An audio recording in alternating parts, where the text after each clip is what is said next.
Judgement, degree, order இது மூணுமே court தான் கொடுக்குது. ஆனா இதுக்கு என்ன பேசிக் டிஃபரன்ஸ் அப்படின்னு பாத்தீங்கன்னா, இப்போ ஒரு கேஸ் இருக்கு, ஒரு லேண்டுக்காக போட்டிருக்காங்கன்னு வச்சுக்கோங்க. பிளெயின்டிஃப்க்கு தான் இந்த லேண்ட் சொந்தம்னு நான் ஃபைனலா சொல்லிட்டேன்னா அதுக்கு பேர் தான் டிகிரி. இந்த மாதிரி ஒரு முடிவை கோர்ட்டு வெறும் சும்மா எடுத்துட முடியாது. இந்த மாதிரி எவிடன்ஸை பேஸ் பண்ணி தான் நாங்க கொடுத்தோம் அப்படின்னு ரீசன் சொல்றாங்க பாருங்க, அதுக்கு பேர் தான் ஜட்மெண்ட். அப்ப ஆர்டர்னா என்னது? எதெல்லாம் டிகிரி இல்லையோ அதெல்லாம் ஆர்டர்னு சொல்லிட்டாங்க.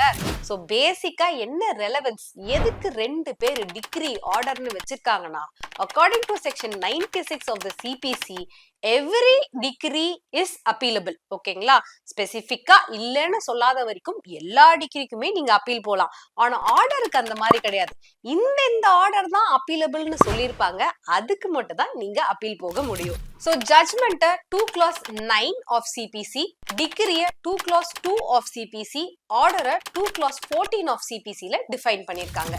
இது மூணுமே சிவில் ஜட்ஜ் எக்ஸாமினேஷன்ல ரிப்பீட்டடா கேட்கிற ஒரு ஏரியா.